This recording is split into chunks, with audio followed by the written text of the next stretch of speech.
आइए दोस्तों, जो ये ज्वारा भाटा, बृहद ज्वारा भाटा, जो लघु तरंगे, दीर्घ तरंगे, जो बारिश है, जो छाव, जो तपती धूप, ये कैसी होता है, इससे हमारे जीवन में क्या प्रभाव पड़ता है। तो हम इस दो क्वेश्चन के माध्यम से हम आज पढ़ेंगे।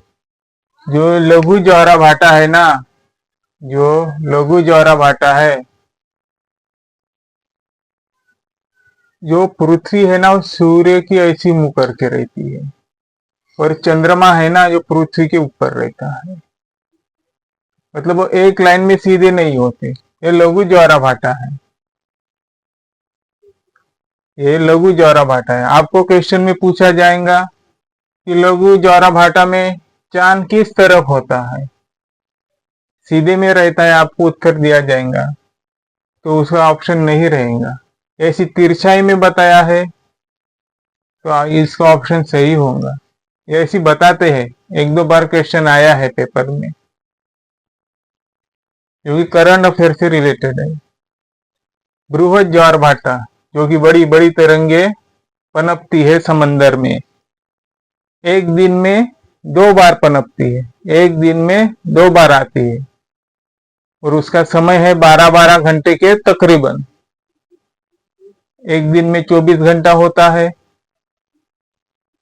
तो 12-12 घंटे का ये डिवाइडेड करके 2 बार तरंगे ऊपर नीचे आती है, जो हमें समुन्द्र के तट पर मिलती है।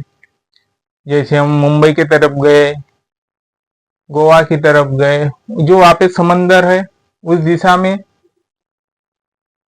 बृहद ज्वारा भाटा में सूर्य और पृथ्वी के बीच चंद्रमा आ जाएगा। सूर्य और पृथ्वी के बीच क्या आ जाएगा, चंद्रमा आ जाएगा, जो कि हमें सूर्य पूरा नहीं दिखाई देगा, जो कि हमें सूर्य पूरा नहीं दिखाई देगा। कुछ भाग दिखाई दे सकता है और ना भी दिखाई दे सकता है। उसे हम सन इक्लिप्स कहते हैं, सूर्य ग्रहण कहते हैं, क्योंकि उस दिन हमें सूर्य दिखता नहीं है पूरा। कब? जब ये बृहद ज्वार भाटा आता है तब, क्योंकि हमारे सूर्य और पृथ्वी के बीच में ये टपक आ जाता है, जिससे कि जो एटमॉस्फेयर है वो ठंडा हो जाता है, हवाएं चलने लगती है मौसमी। वैसे ही जो बृहद ज्वार भाटा है, सूर्य और चंद्रमा के बीच क्या आ जाती है, हमारी पृथ्वी आ जाती है, तब भी ज्वारा भाटा आता है।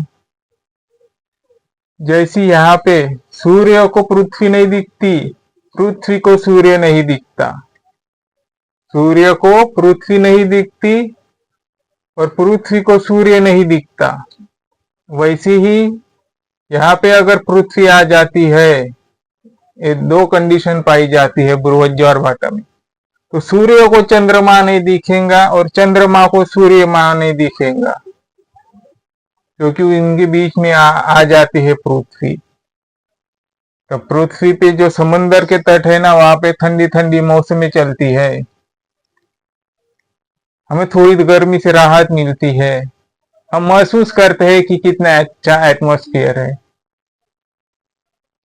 तो इसे 2 हिसाब से और एक ए हिसाब से हमें बृहद ज्वार भाटा और लघु ज्वार भाटा पाए जाते हैं।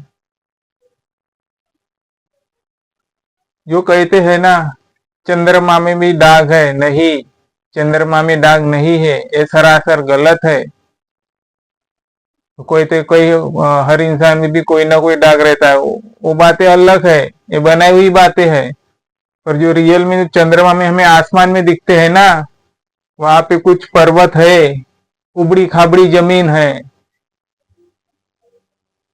जो कि हमें वो काले धब्बे दिखाई देते हैं, वो इसका एक एग्जाम्पल है। इसके बारे में आपको कुछ कहना रहा तो हमें कहिए। अभी आते हैं डेल्टा किसे कहते हैं। और वितरिका किसे कहते हैं? जो हमारे पूर्व की तरफ बहने वाली प्रमुख नदियां है, जैसी गंगा, यमुना, ब्रह्मपुत्रा, गंडक, लोहित, ये सब का जो डेल्टा बनता है वो बांग्लादेश में नहीं, हमारे सुंदरबन में बनता है। जो प्रमुख नदियां है और छोटी मोटी नदियां है वो ये नदी से है, यहाँ से नदी आती है। और जो नदी अपनी जो ये करती है, छोटी छोटी नदियों में विभागती है, फैलती है, उसे हम वितरिका कहते हैं, उसे हम वितरिका कहते हैं। और ये वितरिका जो है फिर वो कन्वर्ट होती है, जैसे कि इसके साथ किसके, उसका जो प्रवाह एकदम धीमा हो जाता है, मिट्टी कंकड़ के टुकड़े आ जाते हैं, पानी ऊपर तैरता है, हमें कंकड़ दिखाई देते हैं, उसे हम डेल्टा कहते हैं। शायद हम उसको दलदल भी कहना पसंद करेंगे। तो ये है वो डेल्टा और वितरिका, आप इसको थोड़ा समझ जाइए, ठीक है। क्वेश्चन आता है इस पर, क्या पूछ लेगा कोई भरोसा नहीं। मैं आपको एक बात बताना चाहता हूँ, जो क्वेश्चन में पेपर आता है, जो क्वेश्चन बनाते हैं उनको भी ठीक से पता नहीं होता है कि क्या आएगा। जो क्वेश्चन सेट बनाते हैं उनको भी पता नहीं रहता है कि पेपर में क्या आएगा। तो हम और कोई ये बताते हैं कि ये आएगा वो आएगा, उस पर ध्यान मत दीजिए। फिर वो मैं रहूं या चाहे कोई और रहे, जो यूपीएससी के प्रोफेसर है ना, पेपर सेट निकालते हैं, उन्हें भी पता नहीं रहता है कि क्या आएगा क्या नहीं आएगा। तो इसीलिए भी जो भी पढ़ा रहे हैं ना, मैं उनको भी कहना चाहता हूँ, उनको नहीं जो देखते हैं उनको कहना चाहता हूँ कि कुछ समझे, बुराई से दूर रहिए, अपने आप को डेवलप कीजिए।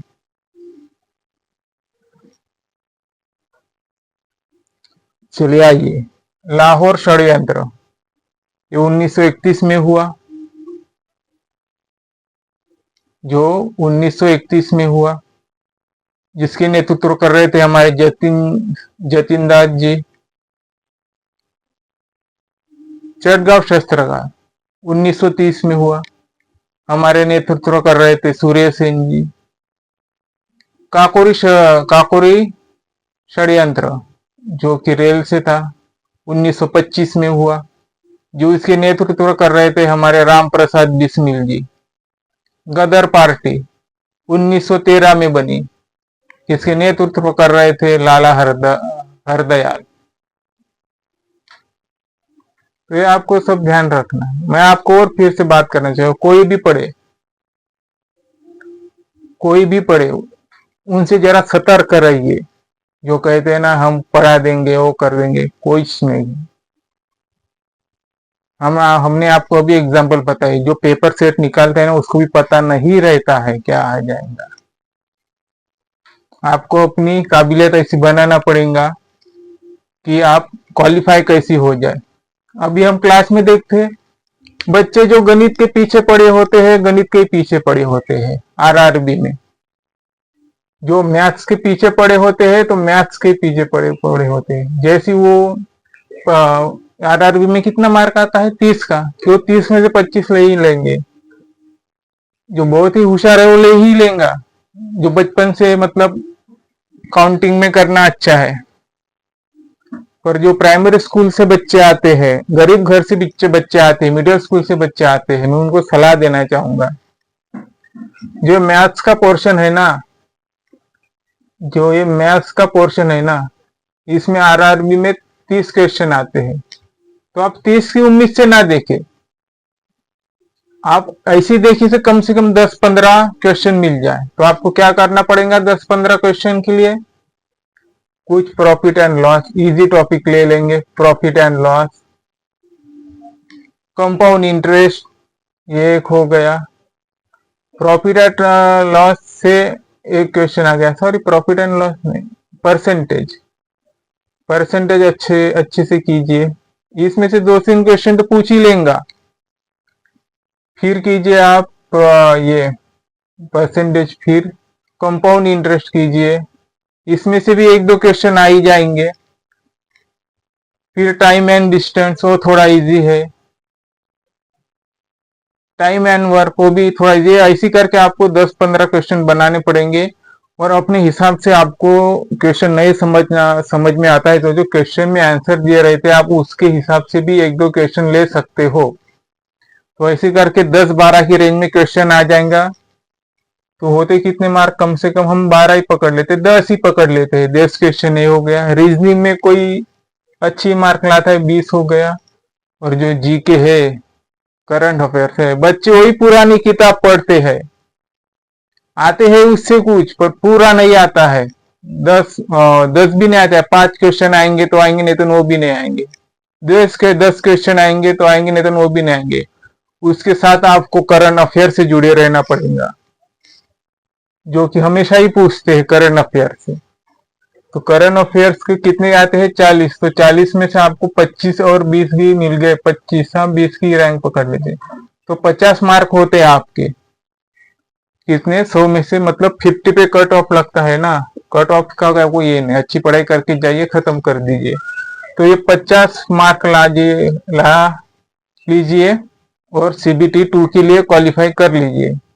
क्योंकि मैं जहाँ पे जाता हूँ वहां पे मैं बच्चे देखता हूँ ना, तो उनकी जो रीत है वो थोड़ी सी उनको डाइवर्ट करनी पड़ेगी। इस हिसाब से आप चलिए, नहीं तो मैथ्स के चक्कर में घुसोगे, बर्बाद हो जाओगे। फिर एग्जाम हॉल में मत कहना हे भगवान ये कहाँ से आ रहे हैं क्वेश्चन। इसीलिए जो आपको इजी टॉपिक है वो लीजिए, पढ़िए और सॉल्व कर लीजिए। ये तो रोते हैं एग्जाम हॉल में, रोए नहीं, खुद को संभालिए।